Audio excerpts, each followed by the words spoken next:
Breaking news చూస్తున్నారు. Fish Venkat మృతిపైన నటుడు సోను సూద్ స్పందించారు. అయితే ఫిష్ వెంకట్ భార్యతో సోను సూద్ మాట్లాడారు.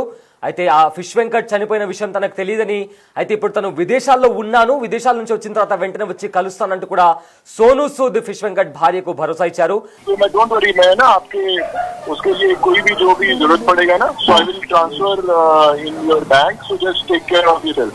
అన్న నువ్వు అంటే మా ఆయనకు చాలా ఇష్టం అన్న, మా ఆయనకు నువ్వు అంటే చాలా ఇష్టం.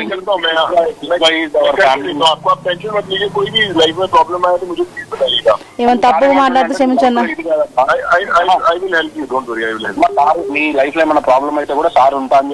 థ్యాంక్స్ అన్న, చాలా థ్యాంక్స్ అన్న.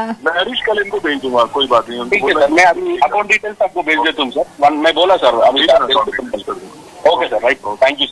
సో చూడొచ్చు, ఇప్పుడే సోను సూద్ గారు కూడా బిగ్ టీవీ ద్వారా అయితే ఫిష్ వెంకట్ గారి భార్యతో కూడా మాట్లాడడం జరిగింది. కొన్ని కారణాల వల్ల ఆయన ఖర్చులకి, అంటే ఫిష్ వెంకట్ గారికి ఆరోగ్యం బాగాలేదు అన్నప్పుడే ఖర్చుల కోసం ₹1,00,000 పంపించాలి అనుకున్నారు, కానీ బ్యాంక్ ఇష్యూస్ వల్ల అవి క్యాన్సిల్ అవ్వడం జరిగింది. కానీ ఎప్పటికైనా సరే ఇప్పుడు ఆయన లేకపోయినప్పటికీ కూడా ఆ ₹1,00,000 ఖర్చులకు ఉంచుకోండి, నేను ఖచ్చితంగా ఫిష్ వెంకట్ నాకు తమ్ముడు లాగా, నేను ఖచ్చితంగా ఏదైనా చేస్తాను అంటూ కూడా ఆయన ఇప్పుడే బిగ్ టీవీ ద్వారా అయితే చెప్పడం జరిగిందని చెప్పొచ్చు. ఇది మాత్రం చాలా హ్యాపీ అని చెప్పొచ్చు. ఎందుకంటే ఆయన లేకపోయినా ఆయన ద్వారా ఎంతో కొంత నా తమ్ముడికి నేను హెల్ప్ అవ్వాలి అనేది ఆయన చూస్తున్నారంటే చాలా మంచి విషయం అని చెప్పాలి. దీనికి సంబంధించి మరి ఇప్పుడు సోను సూద్ గారితో కూడా మాట్లాడడం జరిగింది. మరి ఆవిడ ఏం చెప్తారు ఏంటంటే ఒకసారి ఆవిడ మాట. చాలా సంతోషం అమ్మ, ఇంకా మా ఆయన ఉన్నప్పుడు మాట్లాడడం ఇంకా సంతోషం అమ్మ.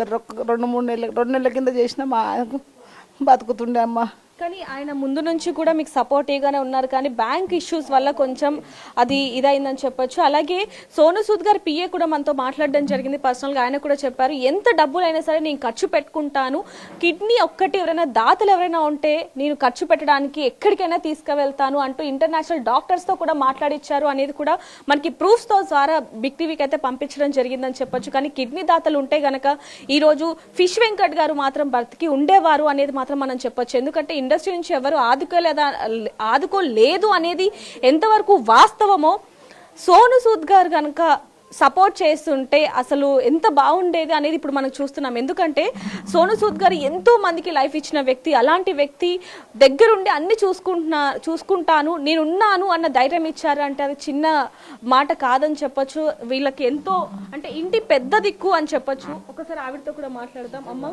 ఆయన లేని లోటు అసలు ఎప్పటికీ తీర్చలేమని చెప్పొచ్చు. కానీ సోను సూద్ గారు అంటే మీకెంత ఇష్టం, ముఖ్యంగా ఫిష్ వెంకట్ గారికి ఎంత ఇష్టం అనేది కూడా మనం గతంలో విన్నాం. ఆ ఫోటో కూడా ఇప్పటికీ ఉంది. అదుర్స్ కానీ కొన్ని సినిమాలు ఏవైతే ఉన్నాయో అవన్నీ కూడా చాలా బ్లాక్ బస్టర్ హిట్ కూడా అయ్యాయి. దీనికి సంబంధించి మీరు ఏం చెప్తారు?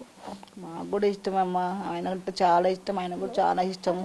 నిజంగా సోను సూద్ గారు ఇవాళ ఒక దేవుడిలాగా, మరి నేనున్నాను మీకు భరోసా కింద, మీ కుటుంబానికి నేను అండ కింద ఉన్నానని చెప్పి ఈరోజు ఫోన్లో మాట్లాడతాం. నిజంగా కుటుంబానికి చాలా చాలా హ్యాపీ అనిపిస్తుందండి. ఇలాగే ప్రతి ఒక్కరు కూడా ఈ కుటుంబాన్ని ఆదుకోవాలని మేము మనస్ఫూర్తిగా కోరుకుంటున్నామండి. ఆయన ఒక కళాకారుడు, చాలా మంచి ఆయన, మంచి వ్యక్తి. ఇటువంటి వారిని మనం ఆదుకోవాలి, చేతనైన సాయం చేయాలండి ఈ కుటుంబానికి. అమ్మగారిని చూసి నాకే జాలేసింది, నడవలేకపోతున్నారు. ఒకసారి కాళ్ళు కూడా వాసిపోయి చాలా బాధాకరమండి. ఈ కుటుంబాన్ని ఆదుకోండి, ఆశీర్వదించండి. సో చూడొచ్చు, ఇప్పుడు సోను సూద్ గారి పిఏ దాదాపుగా ఎప్పుడైతే ఫిష్ వెంకట్ గారికి ఆరోగ్య పరిస్థితి బాగాలేదు అప్పటి నుంచి కూడా ఈ ఫ్యామిలీని రీచ్ అవుతూనే ఉన్నారు. నిన్నటి నుంచి కూడా మేము అంటే సాయం చేశాం, కానీ అది బ్యాంకు త్రూ ద్వారా అవ్వలేదు కాబట్టి మేము ఎప్పటికైనా సాయం చేస్తాము. అందులో సోను సూద్ గారు కంటతడి పెట్టుకున్నారు. అసలు అది మేము అసలు తీసుకోలేకపోతున్నామని చెప్పొచ్చు. ఎందుకంటే సోను సూద్ గారికి 2 తెలుగు రాష్ట్రాల్లోనే కాదు, దేశం మొత్తం కూడా ఎంతమంది ఫ్యాన్స్ ఉన్నారు అనేది కూడా